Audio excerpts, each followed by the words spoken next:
Hello.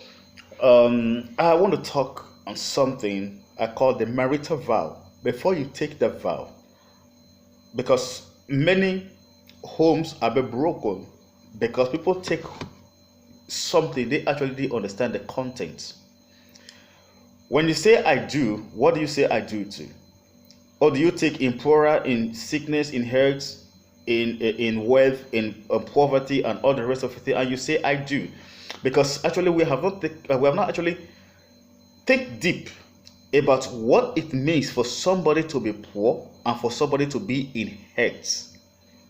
That is what I want to actually bring to your attention, because health actually doesn't necessarily mean that somebody is sick, is in the hospital, that why you have to go there on daily basis, giving him food, feeding him, and praying for him to get well. No, sickness goes beyond that. Health goes beyond that. It goes beyond physical ailments, because it could be mental disorder, personality disorder, emotional disorder. How will I use this word? An adult who have created a dysfunctional state because of his childhood experience and all the rest of the thing. So poverty actually does not actually necessarily mean lack of money per se. It could be lack of judgment, lacking the ability to make the necessary decisions, lacking the ability to raise a family, lacking the ability to be committed to a particular thing. That could be poverty. Poverty necessarily have nothing to do with money as we regard it to be. So when you say I do, what you're saying I do to are most of the things. Somebody could have a mental disorder. It not necessarily mean that he pulled his clothes off in the street, he's going running mad and all the rest of it. That is even better. Because people who have personality disorder are more dangerous than those who are on the streets mad.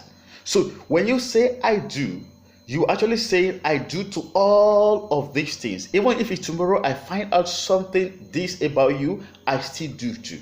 So I want you to relax while we actually discuss all of these things. So I'm going to take you back to what I call the family background, where the person is coming from. Because before you say I do, there are many things you have to look into, you have to take into cognizance for you not to regret your I do later. Because many people are opting out of marriage not because they plan to, but because they are finding something that they actually didn't bargain for, and now they can't cope.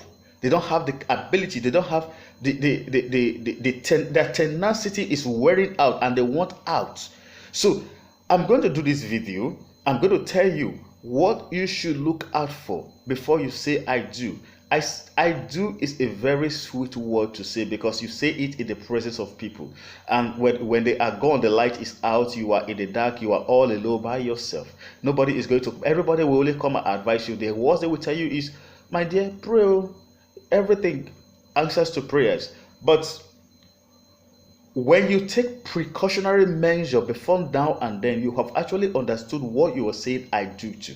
What I'm going to tell you is not necessarily for you to become judgmental about the person you want to get married to, but for you to have pre-knowledge about who this person is. It runs on both sides, both male and female, the guy, the girl. It is important that before you say I do, before when you begin to have this